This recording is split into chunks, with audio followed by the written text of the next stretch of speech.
ডাক্তারবাবু, আমি সরকারি জায়গা থেকে ভ্যাকসিন নিচ্ছি। তো ওখান থেকে যে ভ্যাকসিনগুলো নিচ্ছে তার বাইরে কোনো ভ্যাকসিন নেওয়ার দরকার আছে কি? এই প্রশ্নটা আমি অনেক সময় পেয়ে থাকি, বিশেষ করে গ্রামের দিকে বা মফস্বলের দিকে, যেখানে ম্যাক্সিমাম বাচ্চারাই সরকারি সেন্টারে গিয়ে ভ্যাকসিন নিচ্ছে। আমি বলবো সরকারি ভ্যাকসিনগুলো তো অবশ্যই নেবেন, সেগুলোতে অনেক ইম্পর্টেন্ট ডিজিজের এগেনস্টের ভ্যাকসিন আছে।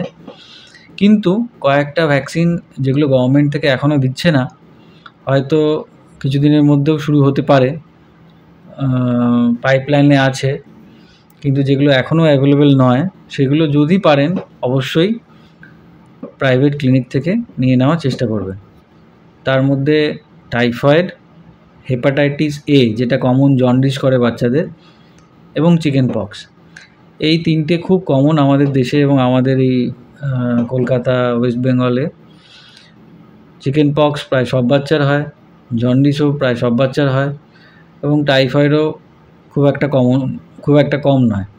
তো বাচ্চারা বড় হলে স্ট্রিট ফুড খাবেই, ফুচকা, ভেলপুরি, এটা সেটা খাবেই। তো জন্ডিস, টাইফয়েড হওয়ার চান্স সবসময় থাকেই। এবং বাচ্চারা যখনই স্কুলে যাবে, কারোর একজন চিকেন পক্স হলে সেখান থেকে সবার হয়ে যাওয়ার চান্স। পরীক্ষার সময় চিকেন পক্স হলে তো মুশকিল।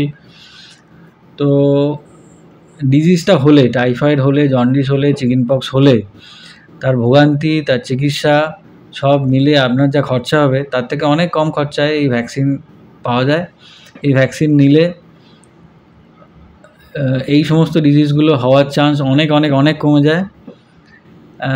এখনও পর্যন্ত গভর্নমেন্ট থেকে এই ভ্যাকসিনগুলো দেয় না।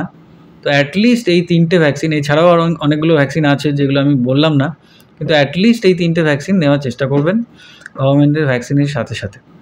Thank you.